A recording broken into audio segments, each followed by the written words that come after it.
Lawyers for the Hillary Clinton campaign paid a tech company to infiltrate Trump Towers and then later, even the White House, in efforts to find any evidence of Russian collusion in the 2016 election. That's according to a filing from special counsel John Durham reported by Fox News. The filing revealed that in July of 2016, the tech executive worked with Clinton lawyer Michael Sussman, numerous cyber researchers, and employees at multiple internet companies to, quote, assemble the purported data and white papers. Journalist Glenn Greenwald noted on Twitter, the special counsel investigating wrongdoing that led to Russiagate, John Durham filed a document accusing the Clinton campaign of paying tech operatives to spy on Trump campaign, then admin servers. See if you can find liberal outlets covering this. Deputy Newsweek opinion editor and author Batya Ungar-Sargon is here with us to discuss. Welcome. Thank you. So, Batya, there's an interesting Watergate parallel here because, you know, we all grew up being told that Watergate was the most serious scandal that had ever rocked American politics. This was a case where a division of Richard Nixon's re-election campaign, hilariously named CREEP, broke into the DNC headquarters in the Watergate in an effort to spy on the DNC, to get intelligence from them that they would then use. They would either leak to the press or use it in their own strategy. Did this parallel occur to you as you were, reading up on what the Clinton campaign had done? Yeah, of course. It's hard not to think of Watergate, although then it was, it's sort of in reverse, right? Here you have the, members of the DNC, Hillary Clinton's campaign, even after Trump got elected as president, continuing to spy on him.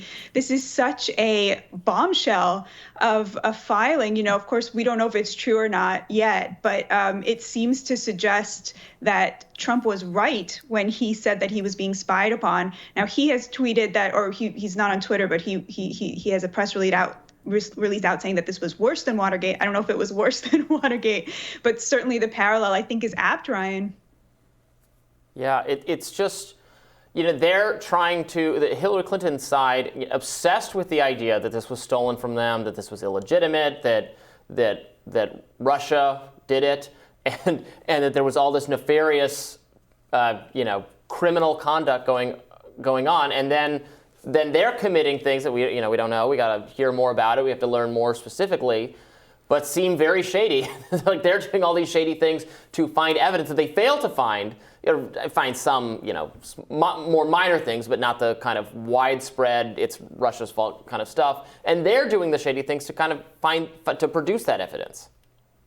Yeah. And, I think I remember that terror, right? Leading up to the election. Well, it wasn't even leading up to it because we were so certain Hillary Clinton was going to win. Yeah. Then those early days of like, oh, my God, Trump's the president. I think a lot of us were like, what is the world going to look like? But I think what this reveals is not only how hollow all of the hysteria around, the right undermining democracy sounds when you have, Hillary Clinton continuing to spy on her opponent, both as a candidate and then as president, but also just how many of our institutions are on the Democratic side and seem to be sort of very much in league with that hysteria around the idea that an outsider like Trump was going to be president. Now, again, I felt that hysteria at the time. Now I'm a little bit more skeptical of myself in those moments. But, so if you have both sides feeling levels of hysteria about, the other side's candidates and both sides doing things that undermine democracy, right? Trump is definitely doing that by suggesting that, he didn't lose the 2020 election. But, one side is doing it with this aura of being so superior to the other side. So, of the fact of the science, and that side as well has all of the institutions on its side. So I think that's really important to point out. Do you guys agree with me about that? No, yeah, I agree. and actually, putting that all of that aside and putting aside the legality, putting aside the scandal, what it says about the Clinton campaign strategy is also kind of interesting.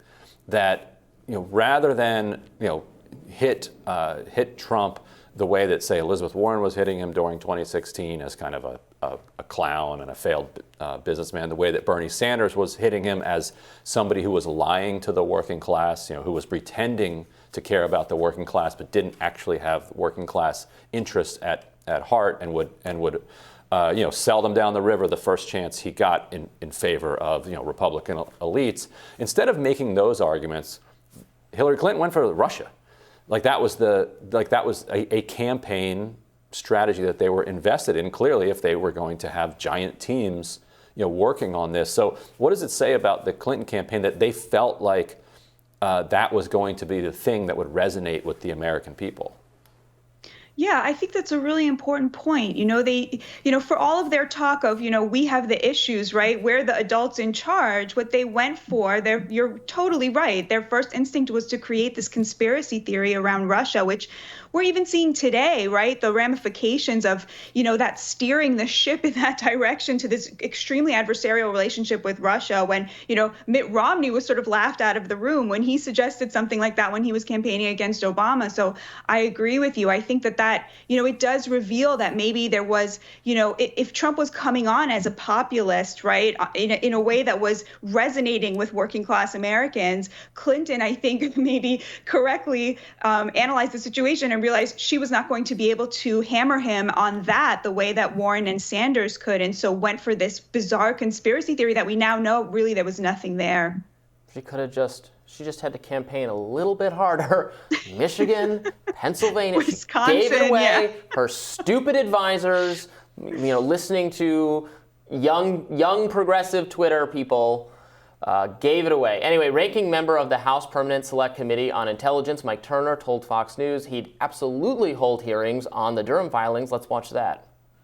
Well, this is absolutely outrageous. And when you look at Durham's pleadings in the Michael Sussman case, he is basically laying out a case of where a number of laws have been broken by the Clinton campaign and where people are being protected by Sussman's lawyers. In fact, the pleading is about trying to convince Michael Sussman and the court that he's not being well served by his own lawyers because they're, in fact, protecting the Clinton campaign and others in the allegations of their bias. So the pleading set out, though, as you just indicated, that Durham has evidence of compromising of computer systems in an attempt to try to basically frame the president of the United States as having Russia ties. Now, I think that this is going to lead in the end to Brennan, Clapper, and Comey. I think that what we see is not just political shenanigans or opposition research that you would see in the normal campaigns where people are trying to find information out about their opponents. This is where government is being used, where information that's political opposition research that is false is being made up, is trying to be placed into the government, into the FBI, to undertake criminal investigations that are absolutely false. This is a whole new level of corruption and is of grave concern. Like when he says this is going to lead to directly to Brennan, Comey, et cetera, my first thought, it's going to lead directly to CNN and MSNBC contributors, which obviously not what he meant by that. There should be hearings, right? I mean, speaking about CNN, so I've been waiting to see if, Glenn Greenwald is right that no liberal outlet is going to cover it. I have not seen, I may have missed it. I did step aside to shower and get ready for this show, but I've not seen anything on CNN yet about it, although they have had 2 segments on the all hip hop halftime show at the Super Bowl. I'm not sure exactly what that means because I'm not a music person or a sports person, but apparently it's important enough to have 2 segments on CNN today and nothing about this. It was pretty important. It was just absolute the halftime storm show. Of nostalgia.